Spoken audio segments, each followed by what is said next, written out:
요한복음 16장 5절에서 13절 말씀입니다. 지금 내가 나를 보내신 이에게로 가는데 너희 중에 나더러 어디로 가는지 묻는 자가 없고 도리어 내가 이 말을 함으로 너희 마음에 근심이 가득하였도다. 그러나 내가 너희에게 실상을 말하노니 내가 떠나는 것이 너희에게 유익하니라. 내가 떠나가지 아니하며 보혜사가 너희에게 오시지 아니할 것이요 가면 내가 그를 너희에게 보내리니 그가 와서 죄에 대하여 의에 대하여 심판에 대하여 세상을 책망하리라. 죄에 대하여 함은 그들이 나를 믿지 아니하며 의에 대하여 함은 내가 아버지께로 가니 너희가 다시 나를 보지 못하며 심판에 대하여 함은 이 세상 임금이 심판을 받았습니다. 내가 아직도 너희에게 이를 것이 많으나 지금은 너희가 감당하지 못하니라. 그러나 진리의 성령이 오시면 그가 너희를 모든 진리 가운데서 인도하시느니 그가 스스로 말하지 않고 오직 들은 것을 말하며 장래일을 너희에게 알리시니라. 아멘. 예수님은 육체의 몸으로 오셨기 때문에 예수님이 계신 곳이 있어야, 함께 있어야 예수님으로부터 도움을 받을 수 있고 또 가르침을 받을 수가 있고 필요한 것을 요청할 수도 있고 그럴 수 있었습니다. 그런데 이제 예수님이 십자가 지시고 부활하셔서 떠나가면서 제자들에게 그리고 저와 여러분에게 주신 말씀이 오늘 말씀입니다. 주님이 가셔서 누구를 보내주신다 그랬냐면 진리의 성령님을 우리에게 보내주시겠다, 그렇게 말씀한 것입니다. 예수님이 십자가 지시기 전에 다락방에 제자들을 모아놓고 제자들에게 다락방 훈화의 말씀이 요한복음 14장, 15장, 17장이 다락방 훈화의 말씀인데 그때 들려준 말씀입니다. 우리 주님께서 이제 하나님 아버지께로 가시게 되면 보혜사 성령님을 보내줄 건데 그 성령님이 어떤 분인가에 대해서 예수님은 말씀해 주셨습니다. 예수님이 하나님 아버지께 구하여서 또 다른 보혜사를 주셔서, 이 보혜사란 말은 하나님, 예수님과 같은 하나님인데 곁에서 우리를 돕는 자라는 뜻을 갖고 있습니다.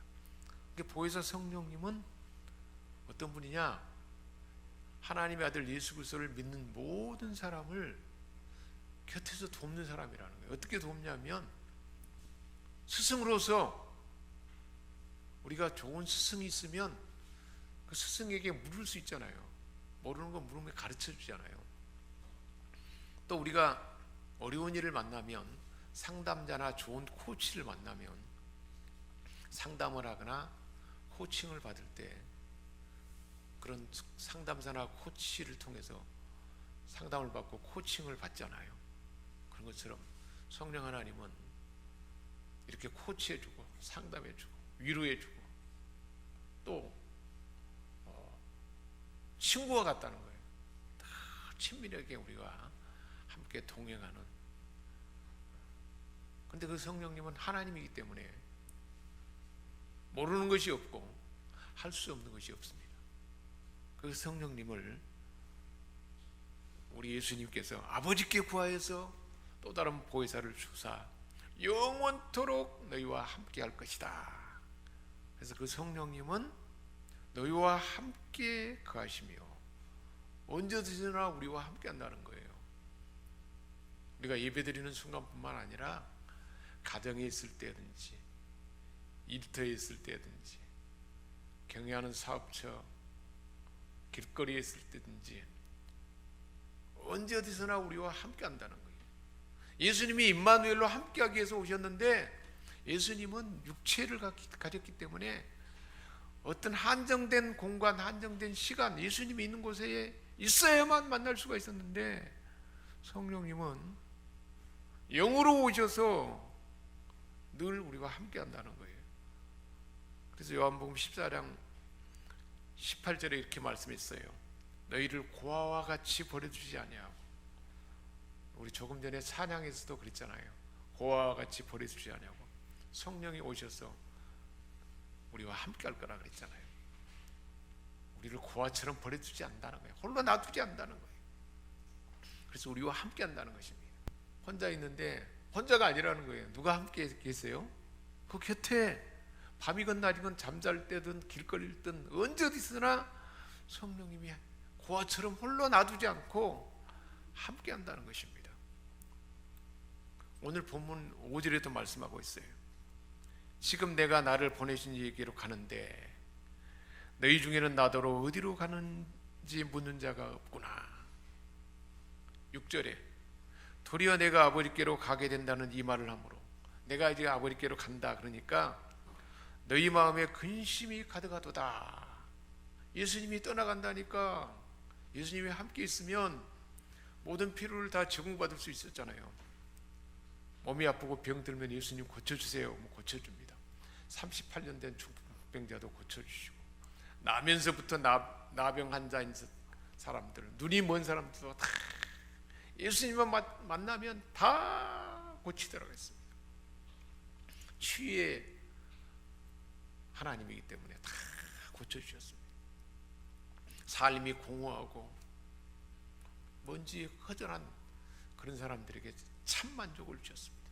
수가성 우물가에 나온 그 여인에게 생수의 강을 주시라 말씀하셨고, 주님 만날 때 그 삶이 새로워졌잖아요.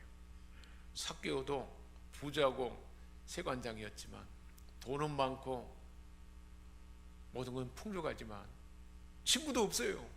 외톨이에요. 완전히 왕따 당한 인생이에요. 그렇게 공허한 인생이었습니다. 세상에 많은 부자와 권세를 가진 사람들이 행복해 보여도 그처럼 많은 군중 가운데 있지만 외톨이 같다는 거예요. 그게 우리 인생이라는 거예요. 하나님 없는 인생은. 그런 사람에게 우리 주님 만나고 삭개오가 그 삶의 가치관이 달라지고, 삶이 늘 우울하고 공허하고 공황장애와 우울증에 빠진 그 인생이 이제는 기쁨으로 가득하고 많은 사람들을 도와주는 그런 영향력 있는 사람이 됐지 않습니까? 예수님만 만나면 모든 것이 풍족해요. 빈들에서 버릇떡 5개와 물고기 2마리로 2만 명이나 되는 사람을 먹였는데 띄워주면 또 나오고 띄워주면 또 나오고, 우리 모든 인생들에게 풍성함을 채워주는 분이 예수님인데, 그런데 그 예수님으로부터 필요를 체험받는 것들이, 예수님은 사람의 몸으로 오셨기 때문에 예수님이 있는 그 현장에만 그 도움을 받을 수가 있어요. 그런데 이제 그런 예수님이 떠나니까 근심한다 그러는데 근심하지 말라는 거예요.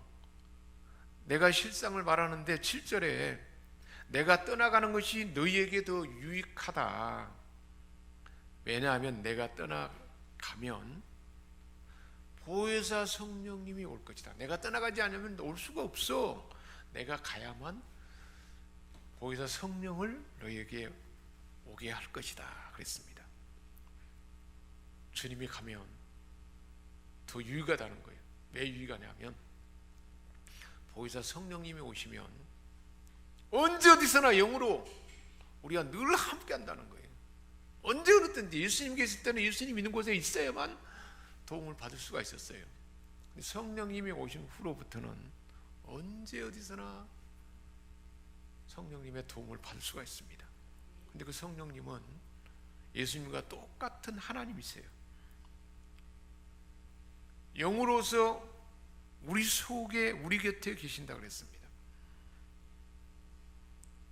그래서 모르는 것 다 알려주세요.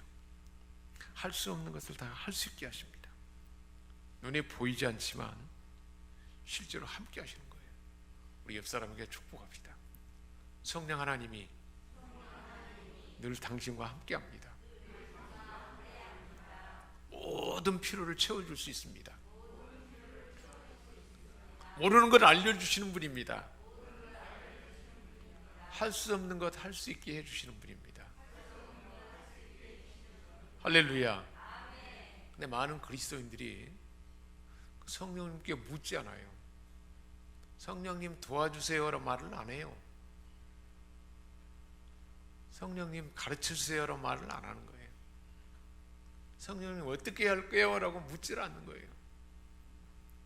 많은 사람들이 그런다는 거예요. 얼마나 하나님이, 예수님이 가면서 내가 떠나가면 더 유익이고, 그것도 유익한 이유가 보이지 않지만 영으로 함께 한다는 것입니다.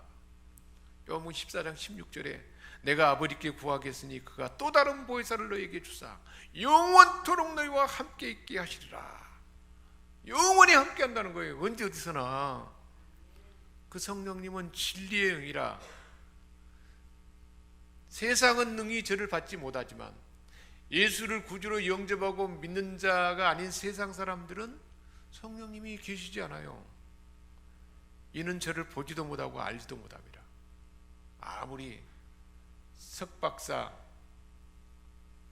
아주 지식이 풍부한 사람이라도 예수를 구주로 영접하지 않은 사람들은 성령님을 보지도 못하고 알지도 못한다는 거예요.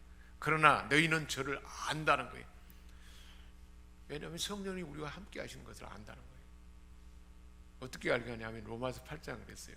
우리로 하여금 우리가 하나님의 자녀인 것을 알게 해서 우리로 하여금 하나님을 향하여 하나님 아버지라고 아빠 아버지라 부르게 한다는 거예요. 자녀인 것을 알게 한다는 거예요. 성령님이. 그래서 어떻게 말씀하시냐면 14장 26절에 보혜사 곧 아버지께서 내 이름으로 보내실 성령 하나님이 너희에게 모든 것을 가르친다는 거예요. 모든 것 다 가르쳐준다는 거예요. 또 내가 너희에게 말한, 예수님이 제자들에게 말한 것이 있어요. 하나님 나라의 복음에 대해서. 내가 곧 길이요 진리요 생미라 그러는데 참된 진리에 대해서, 하나님께로 가는 길, 우리가 올바른 길을 가는 길, 그리고 참된 원칙을 따라 사는 진리, 영원한 생명을 얻고 풍성함을 얻는 그 모든 것에 대해서 예수님이 말씀해 주셨는데, 그 모든 것에 대해서 생각나게 한다는 거예요. 성령님은 다 생각나게 한다는 거예요. 오늘 본문 말씀에 이 보혜사 성령님 오셔서 하는 일을 또 소개하고 있습니다. 성령님 오시면 어떤 일을 하게 된다고 말하는가요? 8절에 보니까 그가 와서 죄에 대하여, 의에 대하여, 심판에 대하여 세상을 책망할 것이라 말씀했습니다. 성령님이 오면 이게 아주 중요한 사역이에요. 성령님이 하시는 일이에요. 죄에 대해서, 의에 대해서, 심판에 대해서 세상을 책망한다는데, 이 책망한다는 말은 무슨 뜻이냐면 그 사람이 잘못된 것을 깨달아 알 때까지 사람 마음을 팍 찔러서 아이쿠, 오 나는 죄인이었구나, 내가 이 죄 가운데 살구나, 내가 왜 이렇게 가까운 부부 가운데 생각이 달라가지고 막 어떤 때는 다투다 보면, 서로 어그러지다 보면 막 형편없이 돼버리고 막 가장 가까운 사람들 가운데도 그런단 말이에요. 친구 가운데도 그러잖아요. 그것이 뭐냐면 죄 때문에 그런다는 거예요. 아이고 내가 잘못했구나, 다 내 탓이구나, 잘못을 찔러줘. 성령님은 그렇게 한다는 거예요. 좋으신 분이에요, 안 좋으신 분이에요? 잘못된 것을 찔러요. 그리고 바른 것을 깨닫게 하는 거예요. 성령님은 그것이 바로 책망한다는 거예요. 성령님이 그렇게 책망한다는 거예요. 성령님의 그런 책망이 없는 사람은 어떻게 할까요? 자기 마음대로 사는 거예요. 자기 욕망대로, 자기 지금까지 살아온 습관대로 사는 거예요. 당신이 이렇게 잘못됐습니다 라고 이야기하면 나는 이대로 살 거야, 왜 나를 자꾸 그 잘못된 걸 자꾸 지적하냐 하면서. 세상 사람들은 그렇게 살아가요. 그러다 보면 계속 다투고 막 갈등 가운데 그렇게 살다가 오래 살다 보면 부부간에 서로 사이도 더 멀어지고 막 남처럼 돼버리고 막. 그 부부를 갖다가 서로 왼수라 그래요. 왼수.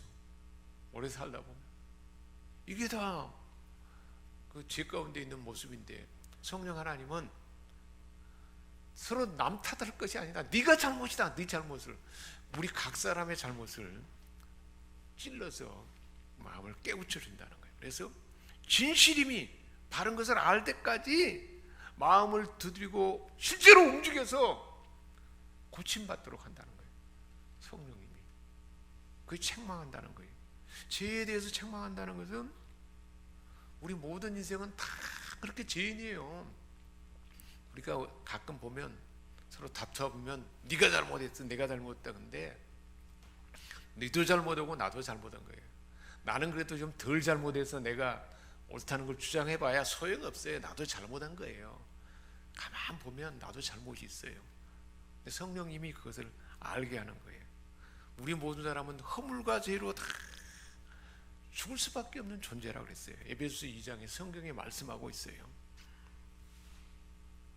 그래서 죽을 수밖에 없기 때문에 하나님이 우리를 살리려고 죄의 사함을 받고 죄를 없게 하기 위해서 아들을 보냈다는 거예요.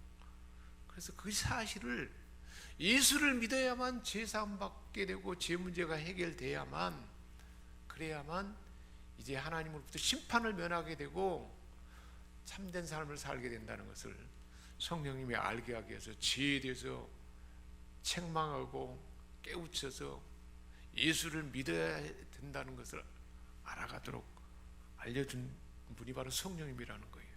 저와 여러분도 그렇게 한 거예요. 또 성령님이 의에 대하여 책망한다 그랬습니다. 10절에 의에 대하여 하면 내가 아버지께로 가니 너희가 다시 나를 보지 못하며. 예수님이 왜 이 땅에 오셨습니까? 하나님이 세상을 이처럼 사랑하사 독생자를 보냈는데 왜 보냈어요?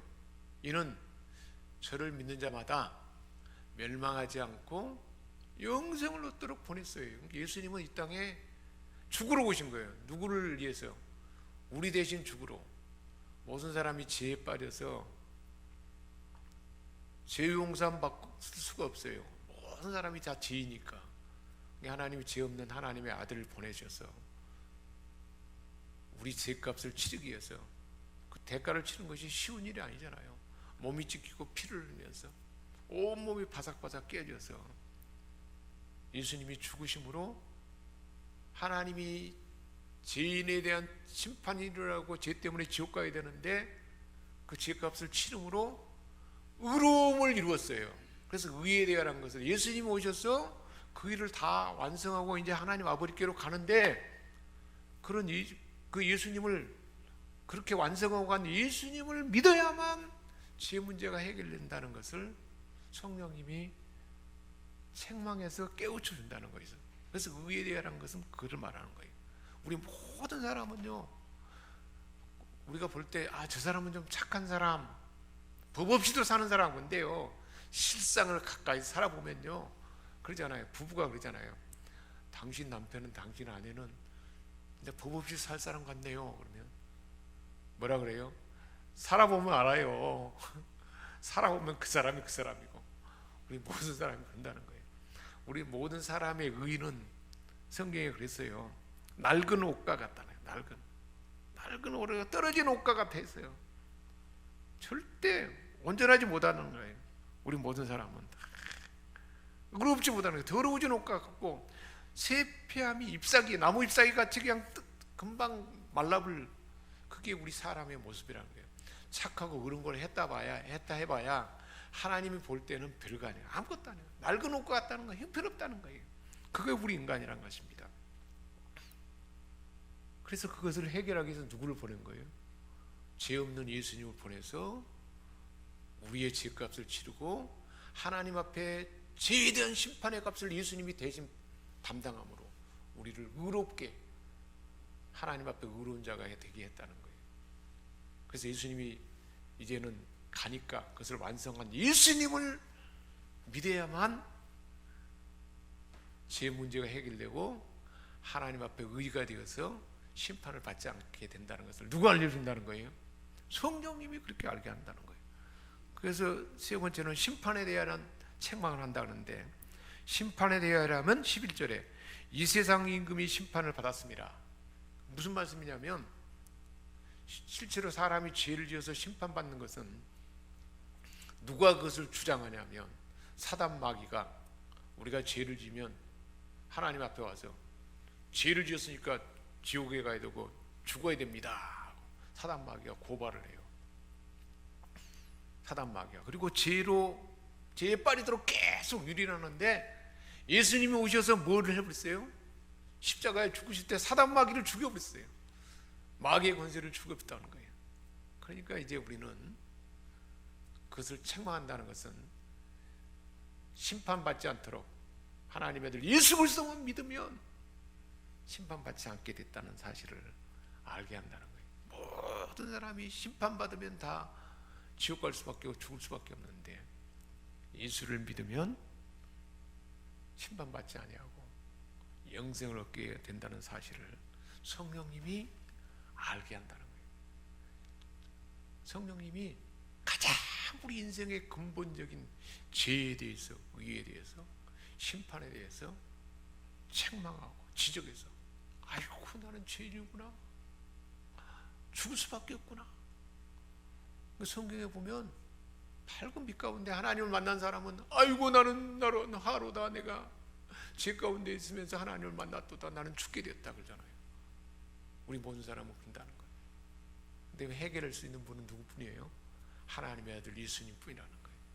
예수님이 의로 완성을, 하나님에게 공의를 만족해서 그 예수를 믿으면 심판받지 않는다는 사실을 성령님이 깨닫게 하는데, 저와 여러분에게도 그 언젠가 성령님이 우리에게 죄를 알게 하고 죄 가운데 나는 이제 예수를 믿지 않으면 안 되겠구나 하고 예수를 믿는 마음을 주었고 예수를 영접하고 믿음으로 제사함 받고 하나님 앞에 의가 되어서 하나님의 자녀가 되게 했다는 거예요. 심판을 면함받도록 그렇게 했다는 거예요. 우리 모두는 그런 존재잖아요. 성령님이 그렇게 하신 거예요. 또 성령님이 오셔서 어떤 일을 하시는가? 13절에 그러나 진리의 성령이 오시면 그가 너희를 모든 진리 가운데로 인도하신다. 진리 가운데 인도하는 거예요. 진리는 뭘까요? 가장 바른 원칙. 근데 이 진리는 실제로 모든 진리는 진리인데 성령님은 특별히 우리로 하여금 구원에 이르게 하는 거예요. 하나님의 구원, 영생받는, 제사받는 구원에 이르게 하고, 그리고 성화 구원, 하나님의 아들 예수 그리스도를 닮아가도록 하나님의 형상이 회복되도록 하는 그 진리의 삶을 살아가도록, 그래서 예수님 닮은 삶을 살아가도록 인도하신다는 분이 누구냐 하면 성령님이라는 거예요. 그래서 그 말씀하고 있잖아요. 13절 하반부에 그가 스스로 말하지 않고, 성령님이 스스로 말하지 않고 오직 들은 것을 말하며, 그러니까 보세요. 하나님의 아들 예수님도 이 땅에 오셔서 스스로 예수님 하고 싶은 말을 안 했어요. 하나님 아버지로부터 들은 말을 말했어요. 성자 예수님도, 성령 하나님도 그러면 이제 스스로 말하지 않는다 그래요. 오직 그렇게 스스로 말하지 않고 오직 들은 것을 말하며, 즉 예수 그리스도로부터 들은 것을 말하며 장래 일을 너희에게 알리리라. 장래 우리의 모든 될 일에 대해서, 장래라는 건 뭘까요? 지금 이후로 계속 우리 앞날의 삶에 대해서 성령님이 다 알게 한다는 거예요. 장래 일을 어떻게 알릴까요? 성령님께서는 진리의 말씀을 통해서 하나님의 뜻을 가르쳐서 알게 한다는 거예요. 성령님이. 그래서 예수님이 뭐라고 하냐면 오늘 본문에 그러잖아요.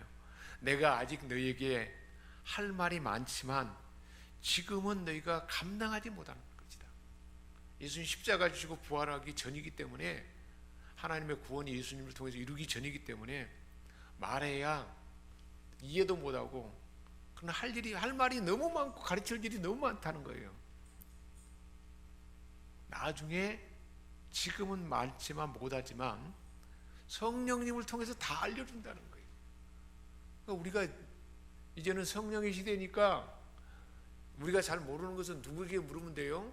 성령님께 물으면 되는 거예요. 그러니까 우리가 성경을 읽을 때도 읽기 전에 성령 하나님, 이 성경 말씀을 잘 알아듣도록 가르쳐 주세요. 성령님이 감동을 시켜주고 깨닫게 해주세요. 그렇게 기도해야 돼요. 그리고 우리가 무슨 일을 하기 전에 성령님 오늘도 저와 함께 해주세요. 성령님 지혜를 주세요. 성령님께 늘 요청해야 돼요. 늘 그렇게 모르는 것도 물어야 돼요. 늘 물어야 돼요. 성령님이 가르쳐 준다는 거예요. 모든 것을. 그래서 얼마나 대단하게 알려주냐면 성령님께서 우리를 인도해 주시는데 이사야 30장 21절에 이렇게 말씀했어요. 너희가 우편으로 치우치든지 좌편으로 치우치든지, 우리가 길을 갈 때 보면 우편으로 잘못 가게 하고 좌편으로 치우쳐가고, 우편으로 가는 것은 지금 우리 대한민국에서 좌파 우파, 보수 진보가 막 서로 자기가 옳다고, 보수가 옳다 진보, 보수는 전통을 꼭 이어받으려고 그러고 진보는 새로운 것을 개혁하려고 그러잖아요. 보수가 옳다 진보가 옳다 좌우로 막 치우쳐요. 그럴 때 성령님은 내 뒤에서 말소리가 내 귀에 들려서 이것이 정론이 이리로 행할 것이라 가르쳐준다는 거예요. 보수 진보도 아닌 가장 그때마다 바른 길을 가도록 누가 깨우쳐준다는 거예요? 성령님이 깨우쳐준다는 거예요. 자, 그렇다면 우리가 가정에서나 내 개인이 중요한 일을 어떻게 결정해야겠어요? 이사를 갈까 말까, 내가 이 일을 시작할까 말까, 그럴 때 누구에게 물어야겠어요? 누가 가르쳐 줄까요? 성령님이 가르쳐 준다는 거예요. 그렇게 해서 예수님이 그렇게 보낸 거예요. 예수님 계실 때 뭔가 잘 모를 때 예수님께 도움을 청하면 도와줘야 안 도와줘요? 바람과 풍랑이 일어가지고 막 배가 물이 막 가득했어요. 예수님이 잠자고 있어요. 예수님 하고 지금 풍랑이 일어나고 난리 났어요. 예수님 도와주세요. 예수님 뭐라 그래요? 바람과 풍랑아 잠자나라. 우리가 살아갈 때 막 질병으로 아니면 갈등으로 막 바람과 풍랑이 일어날 때 누구에게 도움을 청했어요? 성령님 도와주세요라고. 그럼 도와줄까요? 안 될까요? 도와준다는 거예요. 성령님은 예수님이 계실 때 다 도움 받았잖아요. 저 성령님은 그렇게 도와준다는 거예요. 우리에게 이사야 48장 17절도 그랬어요. 너희의 구속자시요 이스라엘의 거룩한 자신 여호와께서 나는 내게 유익하도록 가르치고 너를 마땅히 행할 길로 인도하는 내 하나님 여호와니라. 우리 삶에 유익하도록 늘 가르쳐 주시고 마땅히 행할 길로 인도하는데 오늘날 누가 그렇게 한다는 거예요? 성령님이 그렇게 한다는 거예요. 그렇게 인도해 준다는 거예요. 또 성령님은 진리 가운데 우리에게 그렇게 가르쳐 주시고 늘 인도해 주시기 때문에 진리의 성령이라 그래요. 그래서 성령님은 예수를 구주로 믿는 우리 모두에게 진리로 인도하고 예수 그리스도께로 인도한다는 거예요. 예수 그리스도께로 인도한다는 것은 예수님이 이 땅에 오셔서 보이는 하나님으로서 사람의 모습으로 어떻게 말하고 어떻게 행동하고 어떤 상황, 모든 상황 가운데 어떤 태도로 취하고 어떻게 행동해야 할 것을 다 본보기로 보여주셨는데, 그것을 우리가 그렇게 살도록 예수님이 보여준 대로 살도록 성령님이 가르치고 인도해 준다는 거예요. 그러니까 우리는 뭘 많이 알아야 돼요? 사복음서에 예수님이 어떻게 말하고 어떻게 매 그런 순간순간마다 여러 가지 상황에서 예수님이 어떻게 말하고 어떤 태도를 취하고 어떻게 행동했는가를 성경을 많이 읽어서 알아야 돼요. 그러면 예수님이 했던 그것을 성령님이 생각나게 하고 가르쳐 준다는 거예요. 그래서 시편 23편의 말씀대로 우리를 결국은 푸른 초장과 쉴만한 물가로 인도해 주는 거예요. 여호와가 우리 목자가 되셔서, 성령 하나님이 목자가 되어서 우리 삶에 푸른 초장, 좋은 풀을 실 만한 푸른 초장이라는 것은 우리 삶에 좋은 양식이 좋은 것이 영의 양식으로 좋은 하나님이 좋은 것으로 풍성하도록 우리를 성령님이 그곳으로 인도해 주시고 또 열심히 일만 하게 하는 분이 아니라는 거예요. 재충전되는 쉼을 준다는 거예요. 일주일에 하루 정도 안식일 이 주일에 와서 하나님 앞에 충분한 쉼이 줘서 재충전을 하도록 일하는 때는 일하게 하시고 쉴 때는 쉴도 하도록 푸른 초량과 쉴 만한 물가로 누가 그렇게 인도해 주세요? 성령님이 인도한다는 것입니다. 시편 73편 24절에 그랬습니다. 주의 교훈으로 나를 인도하시고 후에는 영광으로 나를 영접하시리니 하나님의 교훈으로 성령님이 인도해 주시고 결국은 영광을 우리에게 갖도록 영광의 삶을 사도록 한다는 것입니다. 그래서 요한복음 15장 26절에 이렇게 말씀했어요. 내가 아버지께로 너에게 보낼 보혜사 곧 아버지께로부터 나오시는 진리의 성령이 오실 때 그가 나를 증거하실 것이요 예수님을 등거해서 예수님을 닮게 하고 예수님과 했던 예수님의 말, 예수님의 태도, 예수님의 그 성품을 닮아가도록 성령님이 그렇게 한다는 거예요. 성령님은 하나님의 아들 예수 그리스도를 알게 하는 거예요. 예수님을 알면 어떻게 될까요? 알면 알수록 말씀 가운데 성령님 깨우쳐 알게 하는데 예수님 따르고 싶습니다. 예수님 사랑합니다. 알면 알수록 얼마나 좋으신 분이고 우리에게 은혜를 베푸신 분이기 때문에 주님 사랑합니다. 주님 따르고 싶습니다. 주님 선무합니다. 그 마음을 갖게 하는 거예요. 성령님이. 그래서 사랑하게 하고 주님을 닮아가게 하는 거예요. 누가 그렇게 했어요? 성령님이 그렇게 한다는 거예요. 또 성령님은 장래일을 보여준다는 거예요. 장래에 우리에게 뭘 해야 될까를 그래서 우리 사람들에게 비전을 주는 거예요. 장래일을 알려주고 말씀에서 지도해 준다는 겁니다. 그래서 부활 후에 성령님은 예수님의 제자들에게 예수님이 행했던 그 모든 행적을 성경으로 책으로 만들어 기록하라고 제자들에게 성령님이 감동을 주어서 쓴 책이 신약의 성경이에요. 예수님의 제자 마태가 예수님의 모든 삶의 행적을 목격자로서 기록한 것이 마태복음이에요. 사도 요한이 예수님과 함께했던 모든 경험을 성령님이 기록하게 하라 해서 기록했어요. 그 요한복음이에요. 예수님을 그렇게 알게 하는 거예요. 성령님이. 그래서 다 알도록 하셔요. 그래서 그 말씀을 통해서 성령님이 어떻게 하시냐면 고린도전서 2장 9절 10절에 말씀하고 있어요. 하나님이 자기를 사랑하는 자들에게 예비하신 것은 하나님이 사랑하는 저와 여러분에게 하나님이 예비했는데 그것은 눈으로 보지도 못하고 지금까지 보지도 못했던 거예요.